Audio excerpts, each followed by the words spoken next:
Coming to you from the Hudson Media Group studio, this is Talking Politics, and I am the professor and New Jersey's premier journalist, Fernando Uribe. Hope you had a wonderful week. There's a lot to discuss, so let's get started. Here's what I'm thinking about right now. Now, folks, I want to sort of take a break from politics, which I usually discuss quite thoroughly during my opening monologues, and I want to take this opportunity to express my sincerest condolences to the family of Hugo Morales. Now, Hugo is a local artist, educator, and overall wonderful humanitarian. And, again, I can't imagine what his family is going through right now, and my thoughts and prayers are with his wife and his family, and certainly everyone that knew him, who I know that have been really affected by his loss this week due to COVID-19. Now, let me just start off by saying that I met Hugo some years ago. We were both very fortunate to be recipient multiple times at the Union City Artist Awards, which are hosted every summer by Union City Public Affairs Commissioner Lucio Fernandez, again under the umbrella of the City of Union City and Mayor Brian Stack. And during these award ceremonies, I was fortunate enough to meet Hugo when we were all honored for different contributions in the artistic community, whether it was in art, theater, literature, broadcasting, talk radio, journalism, you name it. It was a great way to get local artists together and to honor them for their contributions. And I was able to meet Hugo again some time ago and see how dedicated he was, not just to the arts, but to helping people learn more about the arts, regardless of how you were the youngest kid in the neighborhood or a senior citizen living nearby. And that was a great thing about Hugo. And I'm sure over time, I know that he and I didn't agree on a lot of things politically, and I know that was sort of evident on social media sometimes. But the memories I have of Hugo are meeting him at these events. And, again, being a recipient multiple times as he was at the Artist Awards says a lot about how he's revered in this community and how he's thought of. He's the guy that worked hard for the Rotary Club, not just in Jersey City, but also in Hudson County. And without a doubt, I think, really about the loss that we're all suffering this week due to his passing. And for any of you that are interested, you'll see the GoFundMe link right here on the screen. And now the goal initially when the GoFundMe page was set up last month was to help cover sort of the enormous medical expenses that his family is incurring due to his hospitalization. Tragically, he lost his battle with COVID this past week. And without a doubt, the $20,000 goal is almost being met right now. So if you can, and I know times are tough, but if you can donate anything to the family of Hugo Morales, please consider doing so. He was a good man. Again, he was a wonderful educator. He was a lover of the arts, but more importantly, he was just a lover of people. And that sort of spirit that you saw from him whenever he entered a room, listen, his smile could brighten up any venue. And he always did that. He was a guy that was very humble in terms of his upbringing in Ecuador, a guy that really wanted to do the most that he could for his community. And it's something that, during COVID-19, we've suffered a lot of losses. We've seen celebrities and, famous people passing, but we've also seen locals, senior citizens, family members, colleagues, friends pass because of COVID. And it's something we still have to take seriously. And as we approach almost a full year of this pandemic here in the United States, and more specifically here in New Jersey, let's not forget how deadly this virus is. Let's not forget that we still need to take precautions. So when you go out, wear your mask. Practice responsible social distancing. Get checked out as often as possible. Eat a good diet. Take your vitamins. All right? Be healthy. Work out when you can. All right? All these things, trust me, will contribute to a stronger immune system and our ability to fight off the virus. Because right now, folks, we're still not in the clear. And if anything we've learned is with Hugo's passing, we should honor people that have perished because of COVID-19 for everything that they've given us, whether it be, again, contributions in the arts, whether it be contributions to just humanity in general. These are people too, and their families are hurting. We're all hurting. So again, I just want to send my sincerest condolences to the family of Hugo Morales, a great local Hudson County resident, a great guy, and just a great presence that we could all learn from. So Hugo, we will continue to honor your legacy and continue to think highly of you and certainly support your wife and family during this very difficult time, and make sure that you're never forgotten, because we know that during life, you never forgot people. And that's what I'm thinking about right now. In the latest edition of the 4-time award-winning podcast, Talk on the Hudson, which you can listen to live every Wednesday night at 9 p.m. by going to www.blogtalkradio.com/Talk on the Hudson, was the distinguished Assemblywoman from the 32nd Legislative District, Angelica Jimenez. And we spoke for over an hour on a plethora of very different topics. And here are some highlights for your consideration. First and foremost, we discussed recent reports that property taxes in New Jersey are once again on the rise. And even during this pandemic, they still pose a serious problem for New Jersey residents, and more specifically her constituents in the 32nd Legislative District. Let's hear what she had to say about it. Assemblywoman, I know you mentioned, obviously, the budget. There's a lot to sort of dissect there.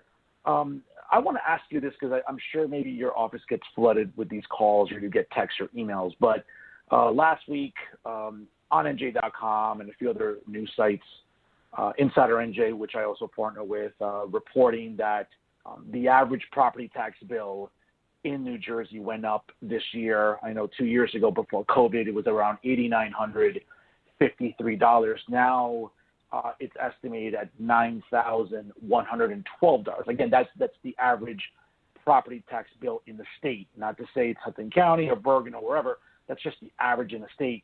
Assemblywoman, that's a really high number, and I think for a lot of us here listening tonight, that has to bother you. I think it has to bother your colleagues in Trenton, that we keep seeing this increase in property tax bills, and again, we continue to have the highest in the country. Is there any relief coming soon? Yeah, there is actually. They're estimating, I think it's $1.25 billion in direct property tax relief.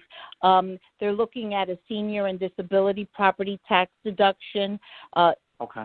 I think the numbers there are maybe $7.2 million. A veterans property tax deduction. I was reading somewhere in the budget, I think it was about $51.5 million.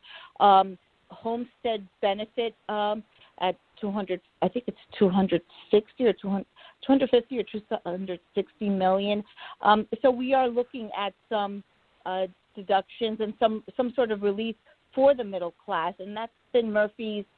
That's been his, mantra all along. And I'm hoping that these numbers and that we do get it because, like you said, New Jersey has some of the highest property taxes.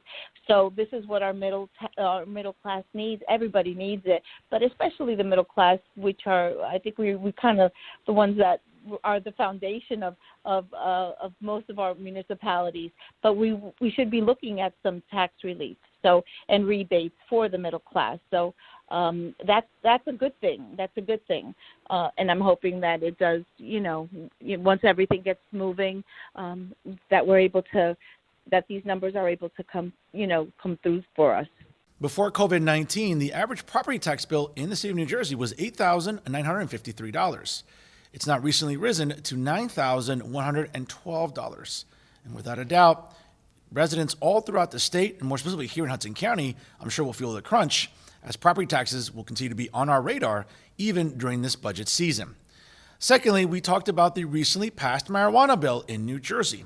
And without a doubt, the Assemblywoman had a lot to say about how it's viewed locally and, more importantly, how it's viewed statewide, as it was just passed by both chambers of the legislature and signed into law by Governor Phil Murphy this past week. Let's hear what the Assemblywoman had to say about it. This week, the governor, after almost a 4-year saga, going back to when he was, then candidate Phil Murphy, after a long time of working with the legislature, this week, people who in November voted to legalize marijuana finally got their wish to some extent, not completely, but obviously it took more months than I would have liked. But, now we've seen that the governor has signed into law, the recreational use of marijuana. There's still, a lot of discrepancies to go through. Obviously, you can't grow it in your house. You can't, obviously there's only a certain amount that you're allowed. And, it seems like there's a lot. I talked about it on Monday night during my Real Talk show, but it seems that, there's still no avenues, though, Assemblywoman, in the sense of, yes, marijuana is legal now, but there are no legal means to buy it. So, it seems like, yes, the black market's going to continue to prosper. I know dispensaries will eventually become a reality. I know a lot of people in the 32nd District are happy about this, but I think they'd be happier if accessibility was there. What are you hearing out of Trenton? How realistic is it for people to be able to buy marijuana legally? Because right now they can't do that. It's legal, but you can't buy it legally yet because it's not available. Right now they can't do it, Fernando. That's the reality. They can't do it because we don't have recreational places. They can do it if it's medicinal, not for recreation, so we have to follow the law there.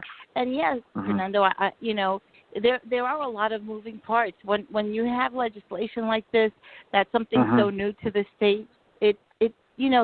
That's the learning curve. I always say there's that part. It takes time. I have people. I reach out to Assemblywoman. Yeah, go ahead. Assemblywoman. I'm sorry. I'm sorry to interrupt you. Please, I apologize. But just again, as a policy reminder here for our audience here, just apparently there are 100,000 patients in the New Jersey medical marijuana program, and there are 13 dispensaries in the state. This is language from the bill. If these dispensaries can prove they are adequately serving their patients, then the state may permit these dispensaries to begin selling recreationally. That's language from the bill. When I read that, Assemblywoman, that's great. My issue with that is I'm still hearing complaints that the dispensaries are not servicing medical marijuana patients adequately now. So if that's not working, it seems like, these dispensaries may not be able to sell recreationally for quite some time until patients, I think, are adequately served first. That's my understanding of the language of the bill. Well, listen, I had to, it wasn't myself, my father had to take medicinal marijuana because he has cancer. And I'll be honest with you, I know we have a dispensary in Secaucus because that's where my sister had, because you have to go through a process for that. My father obviously is blind and he can't hear, so he didn't go get it, but my sister was the one. I had her registered to be the one to bring it to them and, to my dad. But there weren't any issues with it. It's just the process that she had to go through with the prescription from his oncologist.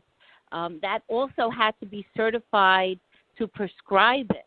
Issues with, you can't just say, okay, I need it. My doctor says I need it, and just show up at a dispensary. No, you have to. There is a process. And I mean, honestly, I didn't take care of it. I had my sister do it because I'm a legislator. I said, let my sister take care of that. But she had to register to do that, and you have to follow the process. So maybe that's where people get frustrated, Fernando, because a lot of people, listen, and, we want it now. We want it, we need it now. I need it yesterday or tomorrow. And when you're talking about these, when you're talking about marijuana, when you're talking about something like that, there is a process, and we do have to follow the law. And, and it's not only for, it's for the public safety, it's for personal safety. It's, it is how it is. And, but we live in a society that we want everything yesterday. Personally, I know that my father did not. My mother would prepare it for him. I think he used to take it in the food, but she prepared it for him. My mom was taught how to do it, but they didn't have any issues. My sister didn't have any issues. She'd give him the prescription. I mean, it was sent to the place. I mean, everything was done how it was. It wasn't done from one day to the next, but they didn't have any issues. So, I mean, I in my legislative office, I haven't received any of those concerns. I have received concerns that it's not given in pill form. That concern I have received, but not the accessibility of it. So, I mean, that's as far as I know about that. And yes, it's in the bill that if a medical dispensary show good proof that they are okay and that they can handle it, then they'll do the recreational. If it's written in the bill, then it'll happen. It's just a matter of time. We have to put everything in order and make sure that we do the right thing. It was a very interesting interview, to say the very least, and you can listen to it in its entirety by going once again to www.blogtalkradio.com/Talk on the Hudson. You can download the episode and listen to it anywhere at any time. And coming up on March the 1st, ladies and gentlemen, we'll be celebrating 4 years on Blog Talk Radio. I can't say enough, quite frankly, without the support of you, my loyal listening audience, the success of Talking the Hudson would not be possible. So as we continue on into 2021 and beyond, again, I want to thank you for making Talking the Hudson a part of your listening experience every Wednesday night live at 9 p.m. And now are some stories for your consideration. And one that caught my attention this week, ladies and gentlemen, via the Associated Press, was the Black Lives Matter movement has finally opened up about its finances. Now, as reported on the AP this week, the foundation, widely seen as the steward of the Black Lives Matter movement, says it took in over $90 million in 2020, according to a financial snapshot shared exclusively with the Associated Press. Now, the Black Lives Matter Global Network Foundation is now building infrastructure to catch up to the speed of its funding and plans to use its endowment to become known for more than just protest after Black Americans die at the hands of police or vigilantes. Quote, "We want to uplift Black joy and liberation, not just Black death. We want to see Black communities thriving, not just surviving," reads an impact report the foundation shared with the Associated Press before releasing it. Now, this marks the first time in the movement's nearly 8-year history that BLM leaders have revealed a detailed look at their finances. Now, the foundation's coffers and influence grew immensely following the May 2020 death of George Floyd, a Black man in Minneapolis whose last breaths were under the knee of a white Minneapolis police officer. And of course, this sparked protest all across the United States and even around the world. Now, the growth also caused long-standing tensions to boil over between some of the movement's grassroots organizers and national leaders. The former went public last fall with grievances about financial transparency, decision-making, and accountability. Now, the foundation said it committed $21.7 million in grant funding to official and unofficial BLM chapters, as well as 30 Black-led local organizations. It did end 2020 with a balance of more than $60 million after spending nearly a quarter of it on assets on the grant funds and other charitable giving. Now, for example, in its report, the BLM Foundation said individual donations via its main fundraising platform averaged $30.76. More than 10% of the donations were recurring. Now, the report does not state who gave the money in 2020, and leaders declined to name prominent donors. Folks, that's cute and all. And if you've known what I've been talking about on this program since last summer, I'm someone that I can care about Black lives and issues that affect Black and brown people and minorities and communities, and I can do that without acquiescing any loyalty to the Black Lives Matter movement. You can do that, folks, newsflash. You can sort of separate the two because, as we all know, when you look at the BLM website and you look at a lot of their charter information, it's rather radical. Whether it's, asinine rhetoric like defunding the police, which we all know does the most harm to minority communities, right? Because we need more police presence there, okay? Or looking to, have a more radical view of policy or how they view the nuclear family. Folks, the bottom line is this is great and all to hear about these donations and about having this financial backing. But again, for all the hoopla and all the rah-rah-rah and the pom-poms about Black Lives Matter, the movement, I have yet to see or read, and I've done my research, folks, okay? I'm not some Johnny-come-lately, okay? I do my homework on this and any topic I discuss. But I have yet to see one Black kid going to college on a scholarship. I have yet to see one neighborhood cleanup in any Black, town in this country. I've yet to see any sort of mortgages being paid for Black families who are looking to own a home. And we all know how expensive that is, not just in New Jersey, but around the country.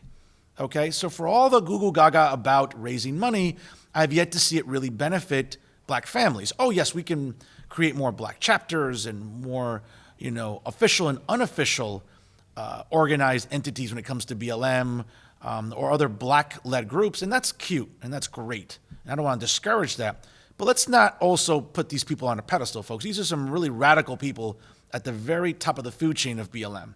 Okay, we saw a lot of grassroots organizers talking about the justification of vandalism and everything else that went on last summer.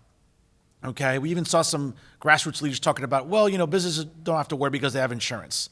That's as egregious and as neglectful as it comes. And that's been part of my grievance with BLM, the movement. Again, it's not about having a grievance with black people. I'm brown. Newsflash. All right. I care about what happens in marginalized communities. Okay. I've worked in our criminal justice system for 10 years before entering academia and journalism collectively. So I've seen what happens when bad policy is enacted and it hurts people of color. I've seen it. Okay. But I can believe in those things and shed light on them and focus on them and try to be an advocate for them without acquiescing to radicals that we saw last summer. And folks, it's great that BLM protests have died down because it was just nauseating to see it on my newsfeed and on my television screen, whether it was across the river in New York City, down in Philadelphia, down in Trenton, or other parts of the country. I get it. These are important things to talk about. But you know what? You want to impress me with your money, BLM? Send black kids to college. Create a scholarship fund. Clean up neighborhoods and communities. Help black couples or families be able to own a home in this country. That's how you impress me with the money you've raised. Not just, unofficial this or official that. Put your money where your mouth is. I know I do every year when I renew my dues for membership with the NAACP because I care about issues that affect marginalized communities. Again, I'm willing to put my money where my mouth is. I'm not sure everybody else is. But it's something to keep an eye on here in 2021 and for the foreseeable future. Another important story for your consideration and reported this week via NJ.com. And I certainly want to give a shout out to Pete D'Auria from the Jersey Journal for his report on this story. But without a doubt, folks, as we all know, legal weed is finally a reality here in the Garden State, but there's still a lot of unresolved questions and people want answers. And certainly one big one here in Hudson County is how will Hudson County and its municipalities handle legal marijuana? Well, the answer is it really depends on where you live. Now, again, per the Jersey Journal and Pete D'Auria, in a story covered this week, he was quoted as saying, Shia Brotchandel, the CEO of the Secaucus-based cannabis company Harmony Dispensary, has been waiting for this day, if not for months, if not years. Now, after Governor Phil Murphy signed a law legalizing recreational cannabis this past week, medical dispensaries will be allowed to sell recreationally once they prove that they have enough supply to cover the medical users that they serve currently. Now, Harmony, which plans to open a satellite location in Hoboken, has so far only sold cannabis to patients with medical cards. But now that the law is in place, Harmony is, quote, expanding as of today. Now, Brotchandel said embarking on new construction and preparing to grow new cannabis plants. He also wanted to say, we've all planned for this day, obviously. Now, like Brotchandel, Hudson County municipalities have been waiting for this day as well. Now that recreational cannabis is legal, the densely packed county with its transit lines and proximity to New York City is poised to become a hub for recreational marijuana sales in the state of New Jersey. But not all Hudson County towns have been so prepared or enthusiastic for the legalization of the drug itself. Now, Hoboken and Jersey City, both of which are readily accessible via the PATH train and have large populations of young people, have led the county in embracing marijuana. Now, competition in Hoboken for 3 permitted dispensary slots, all of which are blocks from the PATH, have been heated. Plans for another dispensary in Jersey City are also in the works. Now, a Jersey City spokeswoman called Mayor Stephen Phillips, quote, a vocal advocate for legalization, and said that once the state provides guidelines, he will work closely with the city council to put in place local regulations. An ordinance under review by the Bayonne City Council would also allow 2 recreational cannabis shops, 2 processors, and 1 grower to operate. Bayonne Council President Sharon Ashnotsky said the city would also implement zoning rules to limit where the establishments could be. Folks, I get it. There are a lot of questions that have yet to be answered. Where do we build these dispensaries? How close should they be near a school? Folks, again, we live in the most densely populated county, not just in New Jersey, but arguably in the entire United States. So where to set up these dispensaries, again, whether or not they're near daycare centers, schools, playgrounds, these are all questions and I'm sure issues that the legislature and Governor Murphy will have to resolve. And I'm sure parent advocacy groups and cannabis advocacy groups will also be at the forefront about how to go about this in a responsible and also in a profitable way because, folks, let's be honest, in the future, what will be more profitable than owning a liquor store? Owning a recreational marijuana dispensary. We've seen what it does in other states like Nevada, in California, in Massachusetts, you name it. It's a profitable business.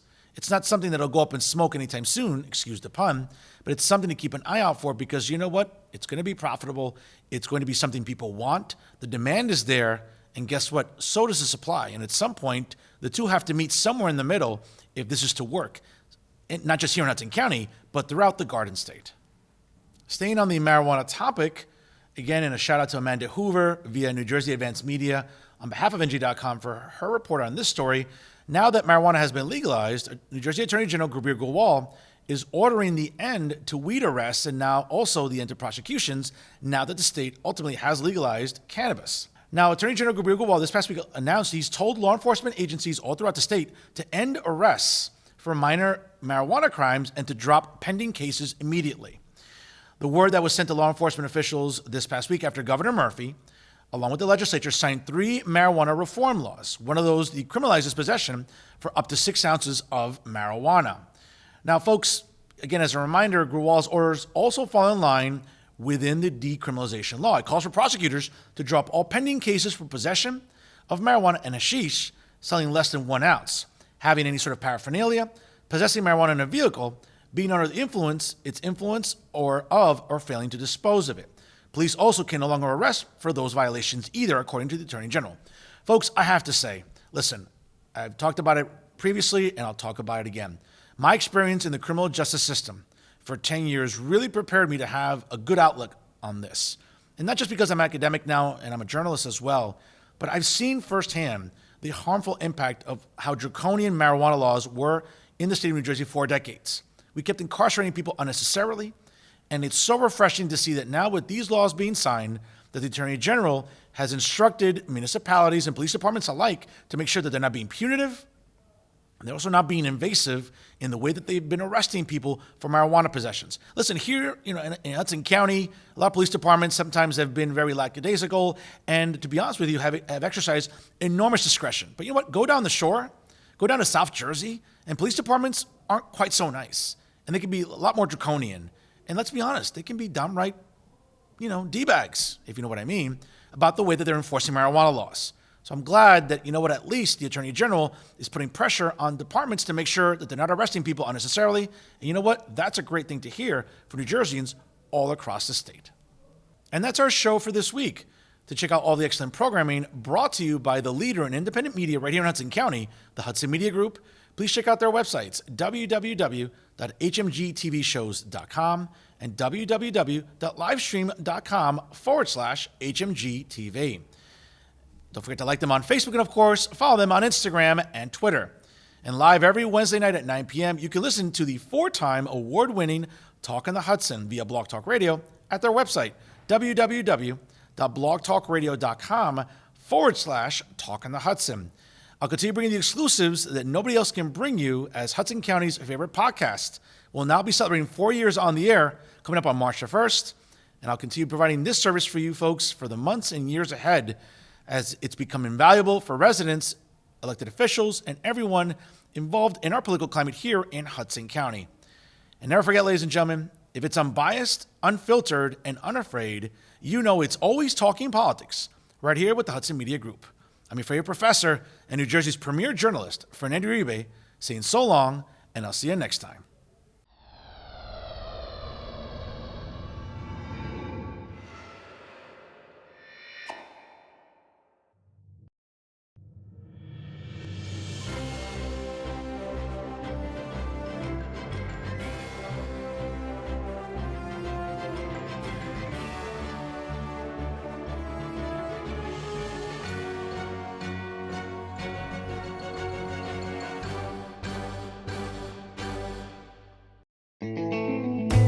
Don't forget to catch Fernando's podcast at blogtalkradio.com/talkonthehudson. New episodes available every Wednesday night at 9 p.m.